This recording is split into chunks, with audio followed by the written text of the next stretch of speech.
எல்லாமே ஆர்கானிக்காக கொடுக்கணும். ஒரு பொருள் கூட நம்ம ரெஸ்டாரண்ட்டில் யூஸ் பண்ணுற பொருள் எல்லாமே ஆர்கானிக்காக தான் இருக்கணும். லங்ஸ்ல கொஞ்சம் ப்ராப்ளம் வந்து அது ரொம்ப சிரமப்பட்டாங்க. அதெல்லாம் பார்த்ததுக்கு அப்புறம் இனிமே அந்த கெமிக்கல் மருந்துக்கே போகவே கூடாது. இந்த மணத்தக்காளி கீரை வாங்குவோம், அதுல அப்படியே மருந்து ஸ்மெல் அப்படி அடிக்கும். அதனால ஃபர்ஸ்ட் வேக வச்சுட்டு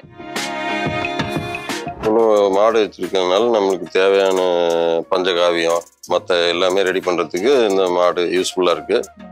அடுத்து வந்து நம்ம மண்புழு வர நம்மளே ரெடி பண்ணிக்கிறோம்.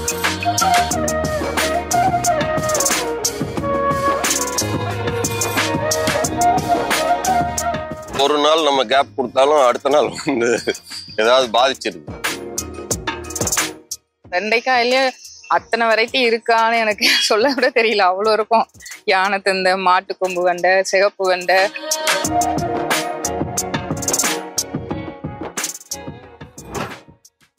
தரத்தில் சமரசம் இல்லை, ஆரோக்கியத்தில் என்றுமே அக்கறை காட்டும் SVS வழங்குகிறது கேப்பை மாவு மற்றும் கம்பு மாவு. பசுமை விகடன் நேயர்களுக்கு வணக்கம். இன்னைக்கு நாம பெரம்பலூர்ல தான் இருக்கோம். பெரம்பலூர் அப்படின்னு சொன்னாலே எல்லாருக்கும் அஸ்வின் ஸ்வீட்ஸ் தான் நினைவுக்கு வரும். ஸ்வீட்ஸ் அண்ட் ஸ்நாக்ஸ் பிசினஸ்ல பெரிய அளவுல வளர்ந்துட்டு இருக்காங்க. ஒரு பக்கம் தொழில கவனம் செலுத்துறாங்க, இன்னொரு பக்கம் ஆர்கானிக் விவசாயத்திலையும் பெரிய அளவுல அவங்க கவனம் செலுத்திட்டு இருக்காங்க. 8 மாசத்துக்கு முன்னாடி பசுமை விகடன்ல அவங்கள நேர்காணல் செஞ்சோம். சின்ன லெவல்ல அவங்க இயற்கை விவசாயம் பண்ணியிருந்தாங்க, மாடுகள் வளர்த்துட்டு இருந்தாங்க. அப்போ அதை பத்தி அவங்க பேசின விஷயங்களே வாசகர்கள்ட்ட பெரிய வரவேற்பு பெற்றுச்சு. இப்போ நம்ம எதுக்கு இங்க வந்திருக்கோம் அப்படின்னு பார்த்தோம்னா, இந்த குறுகிய காலகட்டத்தில் ஒரு 10 ஏக்கர்ல பிரம்மாண்டமான முறையில் இயற்கை விவசாயம் பண்றாங்க. பல்வேறு பயிர்களை இங்க சாகுபடி பண்ணிருக்காங்க. என்னென்ன விஷயங்கள்லாம் அவங்க பண்ணிருக்காங்க, எப்படி விவசாயம் பண்றாங்க, அதை பத்திலாம் அந்த வீடியோல கேட்டு தெரிஞ்சு போறோம். வாங்க வீடியோக்குள்ள போலாம். சார் வணக்கம். வணக்கம். வணக்கம் மேடம், எப்படி இருக்கீங்க? ரொம்ப நல்லா இருக்கும். அஸ்வின் ஸ்வீட்ஸ்னா தான் எல்லாருக்கும் தெரியும் தமிழ்நாட்டுல. ஒரு 8 மாசத்துக்கு முன்னாடி நம்ம பசுமை விகடன்ல உங்களுடைய இயற்கை விவசாயம் சம்பந்தமான ஒரு வீடியோ வெளியிட்டிருந்தோம். அப்பதான் உங்களுக்கும் இயற்கை விவசாயத்துக்கும் ஆன ஒரு பந்தம் தெரிஞ்சது எல்லாருக்கும். நிறைய பேர் வந்து இதை பாசிட்டிவா பார்த்தாங்க. ஒரு சின்ன லெவல்ல பண்ணிட்டு இருந்தீங்க, இப்ப பெரிய லெவல்ல எக்ஸ்பேண்ட் பண்ணிருக்கீங்க. அஸ்வின் ஆர்கானிக்ஸ்னு பேர்லாம் கூட வச்சிருக்கீங்க. எப்படி இருக்கு? ஒரு 8 மாசம் பிறகு என்னென்னலாம் பண்ணிருக்கீங்க? பசுமை விகடன் நேயர்கள் அனைவருக்கும் என்னோட வணக்கத்தை சொல்லிக்கிறேன். நம்ம ஒரு 8 மாசத்துக்கு முன்னே ஒரு வீடியோ எடுத்தோம். அந்த வீடியோ வந்து மக்கள்கிட்ட நல்லாவே ரீச் ஆயிருக்கு. ஏன் இதுக்கு மாறணும் அப்படின்னா, ஃபர்ஸ்ட் எனக்கு உடம்பு சரியில்லாத அந்த சுச்சுவேஷன்ல ஏன் இந்த மாதிரி எல்லாம் ஆகுது அப்படிங்கிறதுனால நம்ம ஏன் ஆர்கானிக்கா பண்ணக்கூடாது. இவங்க 3 இயர்ஸா பண்ணிட்டு இருந்தாங்க. அப்போ பண்ணும்போது எனக்கு வந்து ஃபுல் அண்ட் ஃபுல் நம்ம டைம் எல்லாமே அதுலேயே தான் ஒதுக்கிட்டு இருப்போம். நான் ஃபேக்ட்ரி தான் காலையில எழுந்திரிச்சா ஓடிக்கிட்டே இருப்போம் ஃபேக்ட்ரியில. இப்போ ஒரு 1 இயரா பார்த்தீங்கன்னா காலையில ஒரு 6 o'clock எழுந்திரிச்சோம்னா ஃபுல்லா ஆர்கானிக் தோட்டத்தை ரவுண்ட் அடிச்சுட்டு தான் அடுத்த ஃபேக்ட்ரிக்குள்ள போகுது. இப்ப இது ஃபர்ஸ்ட் ஆயிருச்சு. இது ஃபர்ஸ்ட். ஏன்னா இது வந்து ஒரு நாள் நம்ம கேப் கொடுத்தாலும் அடுத்த நாள் வந்து ஏதாவது பாதிச்சிருக்கு. அதனால இதை டெய்லி பார்த்தாதான் இது ஒரு சந்தோஷம். என்ன இருக்குன்னா, டெய்லி வளர்ச்சி, ஒவ்வொரு நாளும் வளர்றது, பூக்கிறது, காய்க்கிறது, இதெல்லாம் ரொம்ப சந்தோஷமா இருக்கு. மொத்தமா ஒரு 10 ஏக்கர் பக்கம் இருக்கும். நம்ம பயிர் பண்றது வந்து குத்தகைக்கு எடுத்தும் பண்றோம், ஓன் நிலத்துலையும் பண்றோம். அதுல வந்து கம்பு பண்ணியிருக்கோம், கருவேப்பிலை பண்ணியிருக்கோம், சின்ன வெங்காயம் பண்ணியிருக்கோம், இஞ்சி பண்ணியிருக்கோம், மஞ்சள் பண்ணியிருக்கோம். இப்போ நம்மளுக்கு நிறைய வெரைட்டி காய்கறி எல்லாமே தேவைப்படுது. அதை என்னெல்லாம் நம்மளால பயிர் பண்ணி எடுக்க முடியும் அப்படிங்கிறத நம்ம ஊர் கிளைமேட்டுக்கு என்னெல்லாம் வருமோ அதை எல்லாமே பண்ண ஆரம்பிச்சிட்டோம்.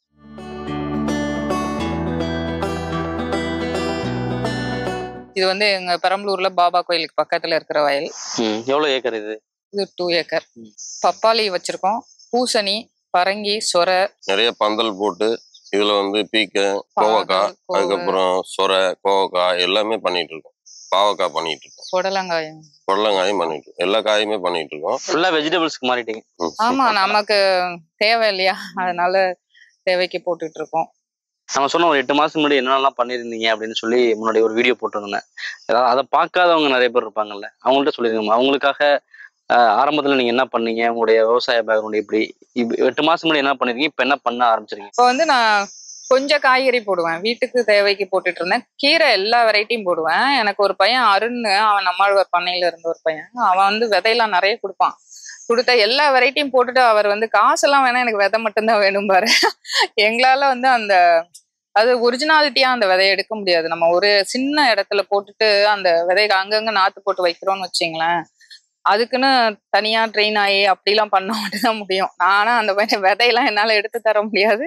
நீங்களே வாங்க வயல்ல எதெல்லாம் உங்களுக்கு எடுக்க முடியுமோ நீங்க எடுத்துங்க அப்படிதான் நான் சொல்லிடுவேன். நிறைய கொடுத்துட்டு திரும்பி விதை எடுத்துக்கிறது. அப்படிதான் பண்ணுவாங்க.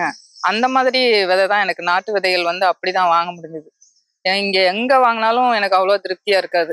அதனால அப்புறம் தேடி கண்டுபிடிச்சு அவங்க கொடுத்த விதையில போட்டுட்டு இருந்தோம். நிறைய டிஃப்ரெண்ட் வெரைட்டி. அதெல்லாம் வெண்டைக்காயிலேயே அத்தனை வெரைட்டி இருக்கான்னு எனக்கு சொல்ல கூட தெரியல, அவ்வளோ இருக்கும்.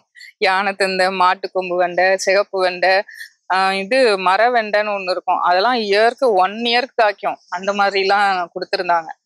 ஆனா எல்லாத்தையும் ஒரே இடத்துல கொண்டு வர்றது கொஞ்சம் கஷ்டமா இருந்துச்சு. அதுக்கப்புறம் அது அந்த மாதிரி போட வேணாம், இப்போ வெரைட்டியை ஒரே வெரைட்டியா கொண்டு வரணும். மல்டி கிராப் நல்லா தான் இருக்கும். ஆனா நமக்கு தேவைக்கு அதிகமா வேணுங்கிறப்ப அந்த மல்டி கிராப் வந்து சரியா வராது. வீட்டுக்கு மட்டும்னா அது மாதிரி பண்ணலாம். இப்ப எங்களுக்கு ஹோட்டலுக்கு தேவைங்கிறதுனால நாங்க அப்ப கொஞ்சம் எக்ஸ்பெண்ட் பண்ணி நிறைய காய்கறிகளை கொண்டு வந்திருக்கோம். இப்போ ஹோட்டலுக்காக தான் இதெல்லாம் பண்றீங்களா?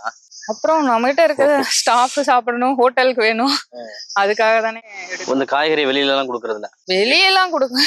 எங்க தேவைக்கே நாங்க இன்னும் கொஞ்சம் வெளியில வாங்கிட்டு இருக்கோம். முழுக்க ஆர்கானிக் பயன்படுத்தலான்ற ஒரு முடிவுக்கு வந்துட்டீங்க.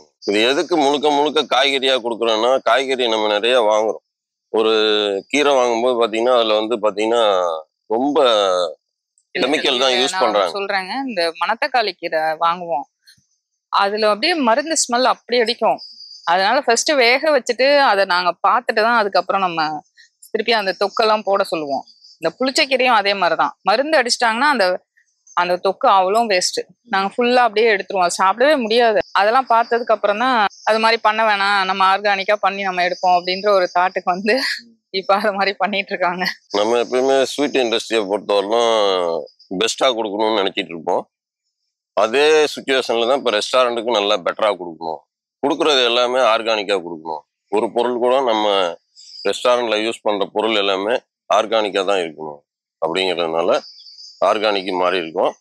ஆர்கானிக் எப்பயுமே அவ்வளோ சீக்கிரம் டெவலப் ஆகிடாது. எனக்கு தெரிஞ்சு 2 இயர்ஸ் 3 இயர்ஸ் ஆனால் தான் அது டெவலப் ஆகும். அந்த 2 இயர்ஸ் 3 இயர்ஸ் நம்ம வெயிட் பண்ணணும். ஏன்னா எனக்குலாம் இப்போ பார்த்தீங்கன்னா ஆனியன் போட்டு ஏகப்பட்ட லாஸ். அதை அடுத்து நம்ம அதை பண்ணக்கூடாதுன்னெலாம் விடக்கூடாது. முயற்சி திருவினையாக்கும் அப்படிங்கிறது உண்மைதான். நம்ம எந்த அளவுக்கு எஃபர்ட் போட்டுக்கிட்டு இருக்கோமோ அந்த அளவுக்கு நம்மளுக்கு ரிசல்ட் வரும்.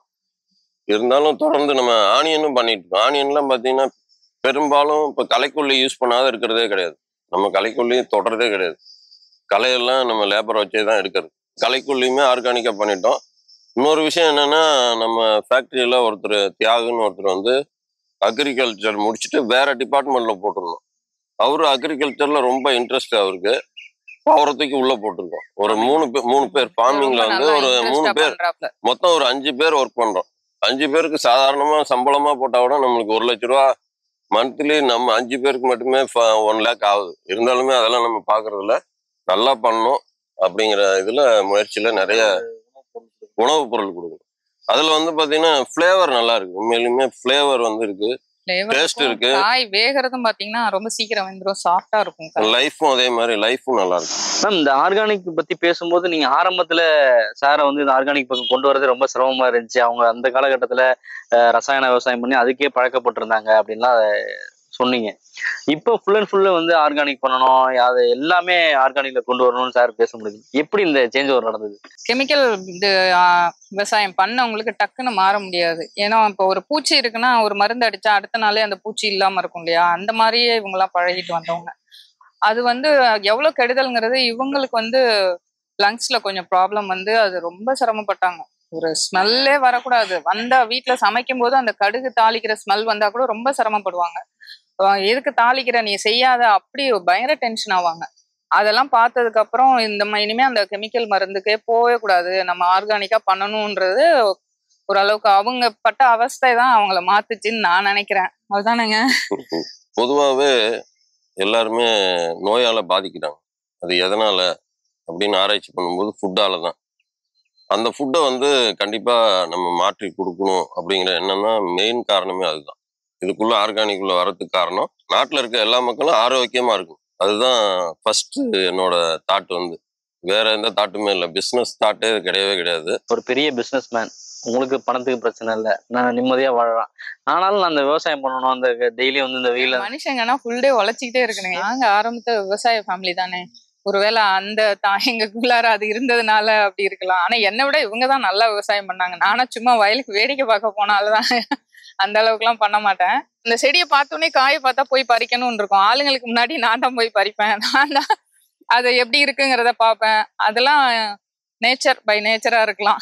நீங்க சொன்னோன்னா எங்களுக்குமே அதை பார்த்தோன்னா உடனே போய் பறிக்கணும். அது பார்க்கும் போதே எப்படி இருக்கு பாருங்க. பண்ணலாமா? பண்ணுங்க.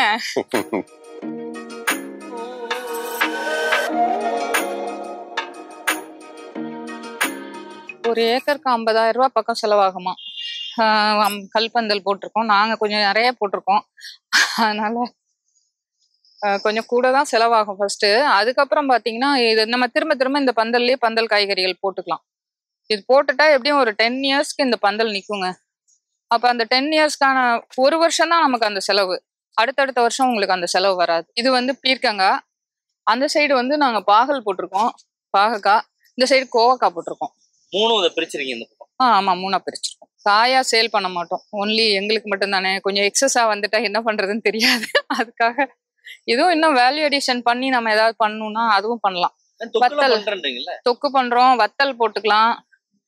அது மாதிரி நிறையவே பண்ணலாம். இன்னும் அதுக்கெல்லாம் நாங்க போகல, அதுவும் வந்துருவோம். இந்த வயல்ல நாங்க எங்களுக்கு தேவையான பிரண்டை எல்லாம் கூட போட்டிருக்கோம். சுத்தி எல்லா வயலையும் பெரும்பாலும் பிரண்டை, முருங்கை வச்சிருக்கோம். முருங்கை எல்லாம் உங்களுக்கு காமிக்கல, இப்பயே காய் வந்திருக்கு. செடி முருங்கை தான் வச்சிருக்கோம். சாம்பார் பொரியலுமே இதுல பண்றாங்கங்க.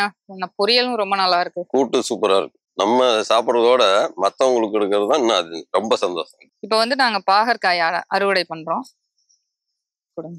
இல்ல இதுதான் ஃபர்ஸ்ட் அறுவடை. இன்னும் போக போக தான் தெரியும். எடுத்த உடனே தெரியாதுல்ல. கோவக்காய் பொரியல் போடுவோம். ஹோட்டல்லயே கோவக்காய் பொரியல் போடுவோம். நாங்க எங்க வயலை சுத்தி முருங்கை வச்சிருக்கோம். இது செடி முருங்கை தான். செடி முருங்கை தான். காய்க்காக தான் நாங்க வச்சிருக்கோம். ஏன்னா இலைய நாங்க யூஸ் பண்றது இல்ல. காய் நாங்க எங்களுக்கு தேவை, அதனால காய்க்காக தான் வச்சிருக்கோம்.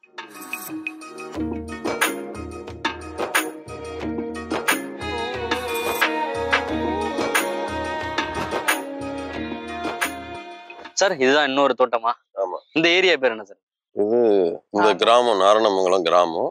இது வந்து அக்கா வீட்டு வயல், கூட பிறந்த அக்காவோடது. இதை எடுத்து குத்தகைக்கு எடுத்து பண்ணிக்கிட்டு இருக்கோம். நம்ம இதுல ஏக்கர் விவசாயம் ஆரம்பிச்சதுனால இடம் நம்மளுக்கு பத்தாதனால சரின்னு இதையும் எடுத்துக்கிட்டோம். இங்க தண்ணியும் கொஞ்சம் தண்ணி பிரச்சனை இருக்காது. அதனால இங்க நிறைய காய்கறி இதெல்லாம் இங்க பண்ணிக்கிறோம். இப்போ பாத்தீங்கன்னா இங்க கீரை பண்ணியிருக்கோம். புளிச்சக்கீரை தான். கோங்குரா பண்றோம். கோங்குரா தொக்கு போடுவோம். இல்லாத ஹோட்டலுக்கு கடைசலும் கொடுப்போம். புளிச்சக்கீரை கடைஞ்சி கொடுப்போம். நம்ம ஸ்டாஃபுக்கும் கொடுப்போம். இது போதுமானதா இருக்குமா? இது அடுத்து பயிர் அடுத்த பேட்ச் பறிச்சிருவோம்னா அடுத்த ஒரு பேட்ச் வந்துட்டே இருக்கும். அடுத்து உழவு ஓட்டிட்டு அப்படியே சீக்கிரமாவும் வரும். இது அறுவடைக்கு வர நேரத்துல இன்னொரு பேட்ச் ரெடி பண்ணி. இங்க எவ்வளவு ஏக்கர் இருக்கு, என்னென்னலாம் பண்றீங்க? இது ஒரு 5 ஏக்கர் 6 ஏக்கர் பக்கம் இருக்கு. இதுல வந்து கம்பு பண்ணியிருக்கோம். தக்காளி, கத்திரி, கருவேப்பிலை, அதுக்கப்புறம் சின்ன வெங்காயம்.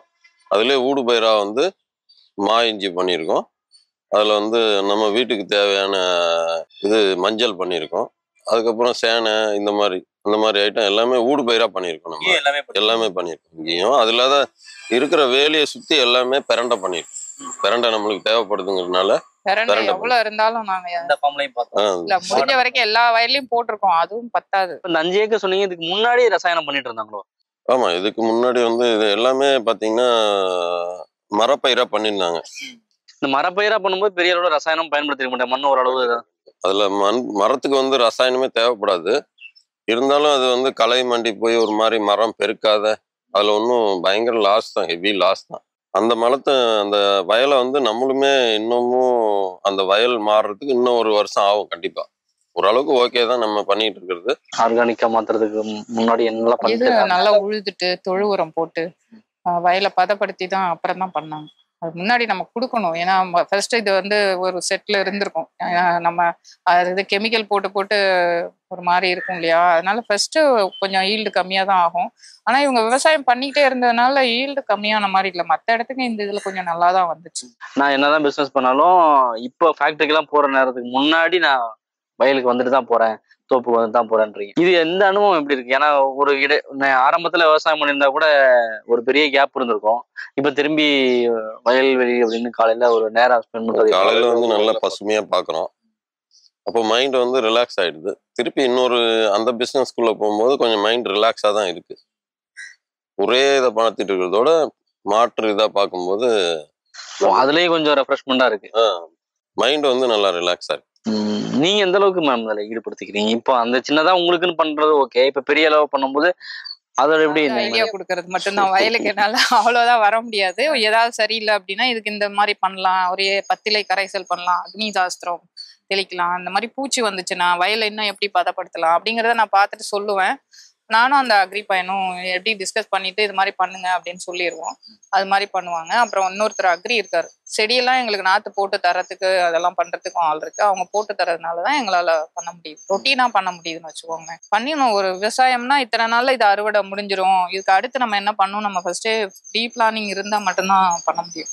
பிசினஸோட ஓரியன்டா இருக்குது. நீங்க வந்து ஒரு ஹோட்டல் வச்சிருக்கீங்க, நீங்க ஒரு தொக்கு மாதிரியான விஷயங்கள்லாம் பண்றீங்க, அது தேவையினால இதை பண்றீங்களா இல்ல பண்ணணும்னு ஒரு மோட்டிவ் இருந்ததா? ஃபர்ஸ்ட் பண்ணணுங்கிற எண்ணம், அடுத்து வந்து நம்மளுக்கு தேவைப்படுறதுக்கு பண்ணிக்கிறோம். இல்ல நீங்க விவசாயம் பண்ணுனா அடுத்து அதை அழிக்கிறதுக்கு ஏதாவது ஒரு வழி இருக்கணும் இல்லைங்களா?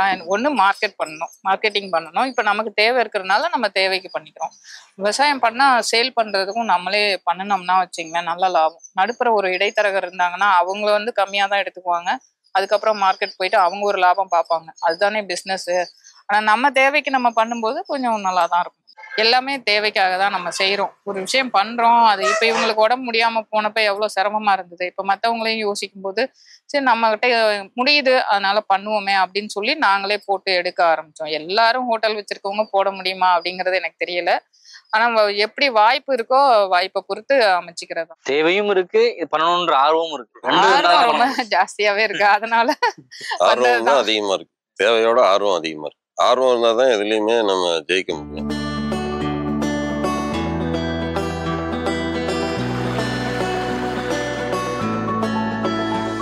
இப்ப என்னென்ன சவால்கள் இருக்கு? இப்ப நீங்க ஆரம்பத்துல மேம் பண்ணும்போது நீங்க அது ஏன் பண்ணணும்லாம் ஒரு டைம் யோசிச்சு? அதுல ஈல்டு கம்மியா இருந்தது, செலவு ஜாஸ்தி இருந்தது. ஏன்னா ஃபர்ஸ்ட் ஸ்டார்ட் பண்ணும்போது செலவு கொஞ்சம் கூட தான் வரும்.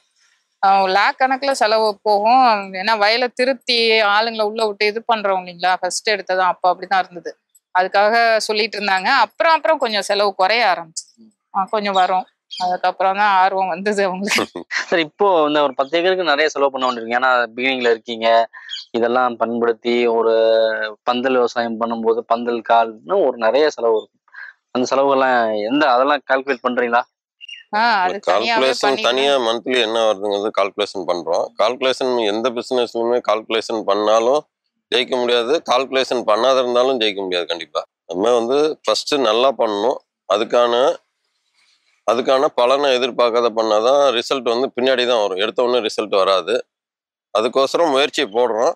ஒரு வருஷத்துலயே நம்மளுக்கு நிறைய சேஞ்ச் இருக்கு. மண்ணோட வளம் நிறைய மாறி இருக்கு. இப்பயே நான் உங்களுக்கு அங்க காமிச்சேன், மண்புழு நிலத்துலலாம் மண்புழுவே இருக்காது. நம்ம தோட்டத்துல தான் மண்புழு இருக்கு. ஏன்னா எல்லாமே நம்ம இயற்கையா மருந்து போடுறதுனால மண்புழு இருக்கிறது. நம்ம பார்த்தீங்கன்னா இப்போ மாடு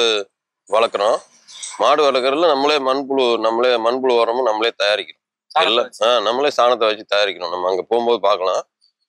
எதுவுமே வெளியே இருந்து மருந்து கூட வாங்குறது இல்லை. மருந்துன்னா நம்ம வந்து பஞ்சகாவியம், பத்திலை கரைசல் எல்லாமே நம்மளே பண்ணிக்கிறது. ஏன்னா வெளியில வாங்கி பண்ணா நம்மளுக்கு காஸ்ட் கட்டுப்படியாகுது. இப்போ இது இல்லாம இன்னொரு ஃபார்ம் சொன்னீங்களே, அது எங்க இருக்கு? அதுல என்னென்ன விஷயம் பண்ணிருக்கீங்க? அது சிறுவாச்சூருக்கு ஆப்போசிட்ல இருக்கும். அங்க போயிட்டு பார்க்கலாம். ஆனியன் பண்ணியிருக்கோம், கம்பு பண்ணியிருக்கோம், அந்த வேலியை சுற்றி பிரண்டை பண்ணியிருக்கோம். அடுத்து வந்து இப்போ ஆடி மாசத்துல நம்ம தோட்டம் போடுறதுக்கு அங்கேயும் நம்ம இதெல்லாம் ஊனி வச்சு ரெடி பண்ணி வச்சிட்டோம். எல்லாம் ரெடியா இருக்கும். 2.5 ஏக்கர் 2.5 ஏக்கருங்க.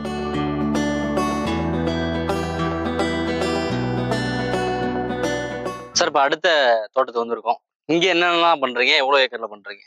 இது சிறுவாச்சூர்கிட்ட இருக்கிற வயல். இதுல வந்து கம்பும் ஆனியனும் தான் இப்போதைக்கு இருக்கு.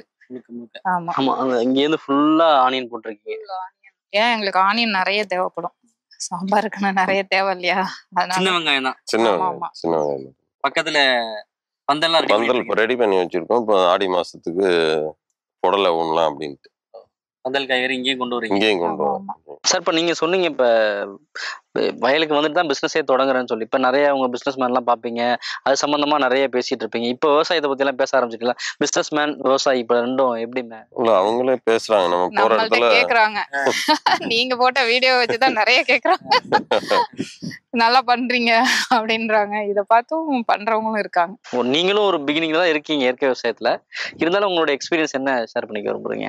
என்ன பிசினஸ் பண்ணாலும் அவங்க வீட்டு தேவைக்கு அவங்களே காய்கறி பண்ணிட்டாங்கன்னா அவங்களுக்கு இன்னும் பெட்டரா இருக்கும். நல்ல காய்கறி சாப்பிட்டோங்கிற ஒரு ஃபீல் இருக்கும். மருந்து அடிக்காம நம்மளே எடுத்தோங்கிறது ஒரு இது இருக்கும். அதுவே வந்து ஒரு ஹெல்த்தான ஒரு மைண்ட் தாட்டு பாடியும் நல்லா இருக்குங்கிறது என்னோட திங்கிங். மோஸ்ட்லி எல்லாருமே பக்கத்துல சின்னதா ஒரு இடத்துலயாவது ஒரு 10 காய்கறி போட்டு ஒரு 2-3 கீரை போட்டுக்கிட்டாங்கன்னாவே அதிகமா அந்த காய் வாங்குற செலவு மிச்சமா இருக்கும்.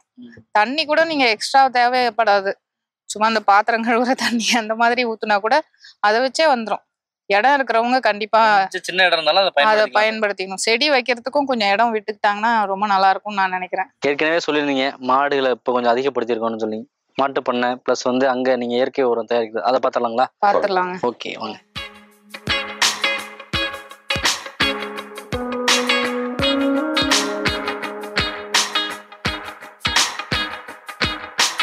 இப்போ மாட்டு பண்ணைக்கு வந்திருக்கோம். ஆல்ரெடி நீங்க 30 மாடுகள் வச்சிருந்தீங்க, இப்போ முன்னாடி காமிச்சிருந்தீங்க.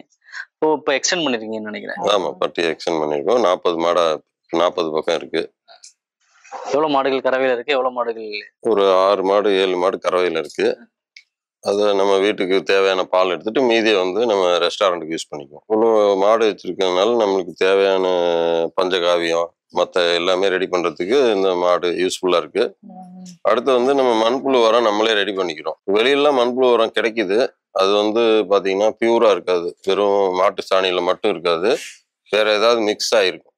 அதனால நம்ம எல்லாமே மண்புழு உரம் இப்போ தேவையான அளவு, நம்மளுக்கு தேவையான அளவு ஈல்டு கொடுக்குற அளவுக்கு இப்போ மாடு இருக்கு. நம்ம மண்புழு உரம் ஜீவாமிர்தம் பஞ்சகாவியம் தயாரிக்கிறதுக்காகவே மாடு இன்க்ரீஸ் பண்ணிருக்கோம். என்னென்ன வெரைட்டிஸ் எல்லாம் வச்சிருக்கீங்க?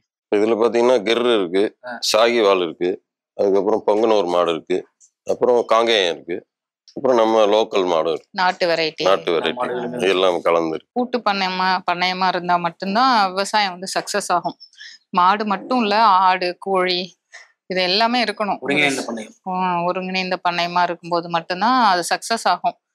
நாங்க கொஞ்சம் அதுக்கும் ட்ரை பண்ணிட்டு இருக்கோம். மாடு நிறைய வச்சிருக்கோம். நீங்க கோழி பார்த்திருப்பீங்க, கோழி வாத்து இதெல்லாம் வச்சிருக்காங்க.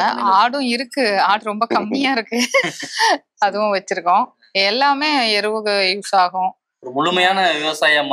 அந்த கேணிக்குள்ள வந்து மீன் நிறைய ஃபிஷ் கூட விட்டு வச்சிருக்கோம். அந்த தண்ணி வந்து பாஞ்சா நல்லதுன்ட்டு அந்த கேணியில நிறைய ஃபிஷ் விட்டு வச்சிருக்கோம். தண்ணீர் பாசனத்துக்காக தண்ணீர் பாசனம் இல்ல அதெல்லாம் இல்ல. நெல் சாகுபடி எல்லாம் பண்ணிருக்கீங்க. எவ்வளவு ஏக்கர்ல நெல் பண்ணிருக்கீங்க? வீட்டு தேவைக்கா? அது 1 ஏக்கர். அது மெயினா வந்து வீட்டு தேவைக்கும், அடுத்து மாட்டுக்கு வைக்கல் வேணும், வைக்கல் புல்லு, அதுக்கோசரம் பயிர் பண்ணி. இதுக்குள்ள கத்திரி தோட்டமும் இருக்கு. இதுக்குள்ளார காய் வரதுல ரொம்ப கம்மி தான், ஒரு 1/4 ஏக்கர் கூட இருக்காது. பார்க்கலாம். இப்ப நம்ம நிக்கிற இடம் வந்து கல்பாடிங்கிற வில்லேஜ். இந்த தோட்டம் வந்து ஒரு ஐயர் வீட்டு தோட்டம்.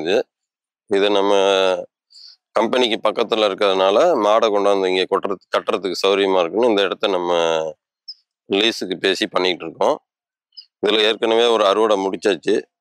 இதுல வந்து கம்பும் அதுக்கப்புறம் முத்து சோளம் இந்த மாதிரி ஐட்டம்லாம் பயிர் பண்ணி எடுத்தாச்சு. கம்பை நம்ம எதுக்கு யூஸ் பண்ணுவோம்னா, நம்ம கம்பு உருண்டை இந்த மாதிரி ஐட்டத்துக்குலாம் யூஸ் பண்ணுவோம். ஆர்கானிக்கான கம்பு கொடுக்கணுங்கிறதுக்கோசரம். இதில் இப்போ நஞ்சை ஓட்டியிருக்கோம், வைகாசி பட்டம் நஞ்சை ஓட்டியிருக்கோம். அடுத்து பார்த்தீங்கன்னா இப்போ கத்திரி பயிர் பண்ணியிருக்கோம். இந்த கத்திரியோட ரகத்தோட பேர் துருவாங்கிறது. சாம்பாருக்கு வந்து இது நல்லா சூப்பராக இருக்கும். இது ஒரு 40 days பக்கம் ஆயிடுச்சு இந்த கத்திரி வச்சு. இப்போ கொஞ்சம் ஈல்டு கொடுத்துட்டு இருக்கு. ஏற்கனவே நம்ம கம்பெனிக்கு பக்கத்தில் இன்னொரு வயல் இருக்கு. அதில் பார்த்தீங்கன்னா கத்திரி போட்டிருந்தோம், இதே வெரைட்டி. அது ஒரு 3000 கிலோ வரைக்கும் நம்மளுக்கு கிடைச்சிது. அது முடிகிற டைம் கரெக்டாக இந்தாண்ட ஈல்டு வரணுங்கிறதுக்கோசரம் இதை நம்ம ரெடி பண்ணியிருக்கோம். இப்போ இது ஓரளவுக்கு நல்லா தான் வந்திருக்கு. காய் நல்லா காய்க்குது. கத்திரிக்காய் இது நல்லா டேஸ்ட்டாக இருக்கும் சாம்பாருக்கு. இதை முழுக்க நம்ம வந்து ரெஸ்டாரண்ட்டுக்கு தான் யூஸ் பண்ணுறோம். இந்த காயை எல்லாமே ரெஸ்டாரண்ட்டுக்கு, நம்ம ஓன் யூஸ்க்கு, ஸ்டாஃபுக்கு எல்லாமே இந்த இது தான் யூஸ் பண்ணிகிட்டு இருக்கோம். இந்த வெரைட்டி தான் வந்து துருவாங்கிற வெரைட்டி கத்திரி. இது வந்து 40 டேஸ் பக்கம் ஆச்சு. இப்போ ஈல்டு இது ஒரு 2-3 தடவை ஈல்டு பறிச்சிட்டோம். ஒரு தடவை பறிச்சோம்னா ஒரு 100 கிலோலேருந்து 150 கிலோ வரைக்கும் ஈல்டு கொடுத்துட்ருக்கு. சாம்பார்னாவே கத்திரிக்காய், முருங்கைக்காய், மாங்காய் இந்த மாதிரி அதுதான் சாம்பார் நல்லா டேஸ்ட்டாக இருக்கும். பொதுவாக கத்திரிக்காய் எதனால் நம்ம வந்து ஆர்கானிக் மாறினோம்னா, எல்லாருமே கத்திரிக்காய் அதிகமாக மருந்தடிக்கிறது எதுன்னா கத்திரிக்காய்க்குமே அதிகமாக மருந்தடிப்பாங்க. ஏன்னா அதில் சொத்து வரும். அதனால தான் நம்ம வந்து நம்ம ஓனாக கத்திரிக்காயை ரெடி பண்ணிட்டு இருக்கோம். இது முடிஞ்சதுன்னா அடுத்த அந்த மாதிரி மாற்றிக்குவோம். கத்திரி, வெண்டை இந்த மாதிரி. ஃபெயிலியர் வந்து அதிகமாக எனக்கு என்னமோ ரொம்ப ரிஸ்க் எடுக்கிறது வந்து வெங்காயம் தான். அதிகமாக சீக்கிரமாக பூச்சி ஒன்று தாக்கிடுது. கோழிக்கால் பூச்சிங்கிறது ஈஸியாக தாக்கிடுது. ஒரு 4 டேஸ் நான் ஒரு ஊருக்கு போயிட்டு வந்து பார்க்குறேன், அப்படியே பார்த்தீங்கன்னா காடே ஒரு மாதிரி மாறிடுச்சு. அதுதான் டெய்லி அதை கவனிக்கணும். அந்த வெங்காயத்தை மட்டும் டெய்லியுமே கவனிக்கணும். கத்திரியுமே அப்படிதான், எல்லாமே அப்படிதான். டெய்லி வந்து அது எப்படி இருக்கு, அதுக்கு என்ன தேவை, அதை அப்படியே கொடுத்துக்கிட்டே இருந்தோம்னா அது நல்ல ஆரோக்கியமா இருக்கும்.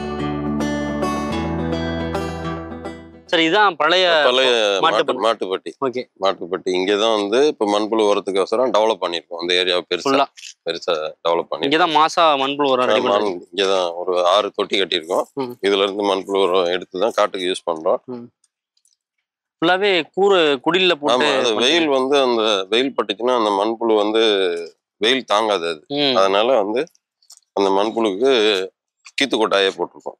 ஆனா அங்க ஷெட்டு போட்டீங்கன்னு அங்க ஷெட்டு போட்டு அதுக்கு அடியில வந்து அந்த வெயில் இறங்காததுக்கு போட்டிருக்கோம். இருந்தாலுமே இந்த மாதிரி கீத்து போட்டுருவோம். இப்போ பாத்தீங்கன்னா இதுல கீத்து போட்டிருக்கோம் பாருங்க.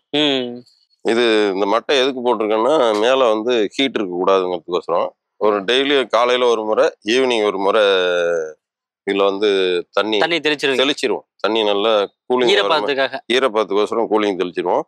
இது சுத்திலி பாத்தீங்கன்னா தண்ணி நிக்கிற மாதிரி பண்ணிருக்கோம். இது எதுக்குன்னா அந்த எறும்பு போய் அந்த புழுவை சாப்பிடக்கூடாதுங்கிறதுக்கோசரம் சுத்தி தண்ணி எறும்பு ஏறி வந்ததுன்னா அந்த புழுவை சாப்பிடறதுக்கோசரம் எறும்பு வரும். அந்த எறும்பை தவிர்க்கிறதுக்கு தான் இந்த தொட்டியை சுத்தி நம்ம வந்து தண்ணி டெய்லியுமே தண்ணி காலையில விடும்போதும் சரி, மதியம் விடும்போது தண்ணி எப்பயுமே நிக்கிற மாதிரி வச்சுக்குவோம். நல்ல ஐடியாவா இருக்கு சார். இந்த மண்புழு வந்து இது லோக்கல் வெரைட்டி. இதுல வந்து ஒரு தொட்டிக்கு வந்து 10 கிலோ விட்டுருக்கோம். 3 தொட்டிக்கு 30 கிலோ விட்டுருக்கோம். அந்த பக்கம் வந்து இப்பதான் ரெடி பண்ணிருக்கோம். இது என்ன ஒண்ணுன்னா ஒரு 5 டேஸ் வந்து இதை வந்து கூல் பண்ணணும். ரொம்ப ஹீட்டா இருக்கிறத கூல் பண்ணிட்டு அதுக்கப்புறம் தான் ஒரு தொட்டிக்கு ஒரு 10 கிலோ. இந்த பக்கம் 3 தொட்டி, அந்த பக்கம் 3 தொட்டி, 6 தொட்டி. அங்க ஒரு 4 தொட்டி இருக்கு. அங்க ஒரு 4 தொட்டி ரெடி பண்ணிட்டு இருக்கு. ரெடி பண்ணியாச்சு. அது இன்னைக்கு போட்டாச்சு. அது இன்னும் ஒரு 5 டேஸ்ல அதுக்கும் சேர்த்து வந்து மண்புழு உரம் வாங்கி விட்டுருவோம். இதான் மேஜர் ஃபெர்டிலைசரா இருக்கு. ஆமா, இதுதான் மேஜர். வேற எதையுமே யூஸ் பண்ண போறதில்ல. ஒன்லி முழுக்க நம்ம வந்து மண்புழு உரம் மட்டும்தான் யூஸ் பண்ண போறோம். இது மண்புழுவால நல்ல வந்து நிலத்துக்கு சத்தும் கிடைக்க போகுது. வந்து இது போடுறதுனால வந்து களையெல்லாம் முளைக்காது. சாதாரண எருவு போடும்போது அதுல இருக்க புல்லு, அதுல இருக்க விதை எல்லாமே திருப்பி அதுல முளைக்கும். இதுல வந்து அந்த வாய்ப்பு இருக்காது. இதுல நல்ல விளைச்சலும் நல்லா இருக்கும். விளைச்சல் நல்லா இருக்கும். இது 2 பக்கமும் தீவனம். அந்த பக்கம் தீவனம் அறுவடை ஆயிடுச்சு. இதை தான் நம்ம மாட்டுக்கு ஃபுல்லாக கொடுத்துட்டு இருக்கோம். அந்த சைடில் பார்த்தீங்கன்னா கீரை வகைகள் பண்ணியிருக்கோம். டெய்லி ஹோட்டலில் கீரை கூட்டு போடுவோம். அதுக்கோசரம் கீரை வகைகள் எல்லாமே ஆர்கானிக்காக பண்ணியிருக்கோம். அதில் கீரை வந்து ஒரு 2 வெரைட்டி இருக்குது. இது வந்து அரைக்கீரை, அந்தாண்ட இருக்கிறது பாலக்கீரை. இது எல்லாமே சுற்றி பார்த்தீங்கன்னா கொட்டைமுத்து போட்டிருக்கோம். கொட்டைமுத்து எதுக்குன்னா இந்த பூச்சி, இதுக்கு வர பூச்சி வந்து கொட்டை இலையில போய் இந்த இதுக்கு வந்து பூச்சி வராத பாதுகாப்பாக இருக்குங்கிறதுக்கு தான் சுற்றியும் கொட்டை போட்டிருக்கோம். அந்த சைடில் ஒரு 2 வயல் பார்த்தீங்கன்னா இப்போ கத்திரி போட்டு இப்போ தான் லாஸ்ட்டாக முடிஞ்சுது. அந்த 2 வயலும் பார்த்தீங்கன்னா சின்ன வயல் தான். ஒரு 3000 கிலோ ஈல்டு கொடுத்தது நம்மளுக்கு. ஆமாம். இப்போ நம்ம அங்கே கத்திரி பார்த்தோம். அதில் பார்த்தீங்கன்னா நம்மளுக்கு தண்டு புழு இதெல்லாம் தாக்குது. இங்கே இந்த கொட்டைமுத்து இருக்கும்போது பூச்சியோட எந்த தொல்லையுமே இல்லை, நல்லா இருந்தது. இப்போ காலிலேருந்து உங்கள் ஃபார்ம்ஸ் ஃபுல்லாக சுற்றி காமிச்சிங்க. ஒரு 8 மாதத்துக்கு முன்னாடி பார்த்த அஸ்வின் ஃபார்ம்ஸும் இப்போயும் டோட்டலாக டிஃப்ரெண்டாக இருக்குது. ஒரு 10 ஏக்கர்ல இவ்வளோ விஷயங்கள் பண்ண முடியுமாங்கிற அளவுக்கு நிறைய விஷயங்கள் எக்கச்சக்கமாக பண்ணுறீங்க. காலிலேருந்து ஆரம்பிச்சு ஒரு மாதிரி மத்தியானத்தை தாண்டிடுச்சு. இன்னும் நிறைய விஷயங்கள் இருக்குது பார்க்கறதுக்கு. நிறைவா என்ன ஃபீல் பண்ணுறீங்க? ஆரம்பத்தில் சார் ஆர்கானிக் ஃபார்மிங் கொண்டு வரதுக்கு ரொம்பவே சிரமப்பட்டீங்க. இப்போ அவரும் உங்களை டாமினேட் பண்ணுற அளவுக்கு ஃபார்மிங்ல இறங்கி ரொம்ப பெரிய ஹாப்பி விஷயம் தானே. நான் கொஞ்சம் ஆரம்பிச்சேன். வீட்டுக்குன்னு ஒரு 10 கீரை போட்டேன். கொஞ்சோண்டு காய்கறி தான் போட்டேன். இப்ப கொஞ்சம் போட்டது எவ்வளவு வளர்ந்து நிக்கிறது ரொம்ப பெரிய விஷயம் இல்லையா? அது ரொம்ப சந்தோஷம்தான். இது போய் இப்ப டெய்லி போயிட்டு பார்க்கணும் அப்படின்ற ஒரு எண்ணம். நான் அது மட்டும் முடியல. 10% தான் பண்ணியிருக்கேன். இன்னும் நிறைய இருக்கு. நிறைய சாதிக்கணும். நிறைய நம்ம கம்பெனியில கொடுக்குற ஃபுட்டு எல்லாமே ஆர்கானிக்கா கொடுக்கணுங்கிறது தான் என்னோட எண்ணத்துல போயிட்டு. உங்க நோக்கம் நிறைவேற அடுத்தடுத்த கட்டத்துக்கு போறதுக்கு வாழ்த்துக்கள். நன்றி. நன்றிப்பா, ரொம்ப நன்றி. 91 ஆண்டுகள் பாரம்பரியம், 5 தலைமுறைகளாக மக்களின் நம்பிக்கையை பெற்ற எஸ்பிஎஸ். ஆரோக்கியமான காலை உணவுக்கு எஸ்பிஎஸ் வழங்கும் கேப்பை மாவு மற்றும் கம்பு மாவு. இன்றே கேட்டு வாங்குங்கள்.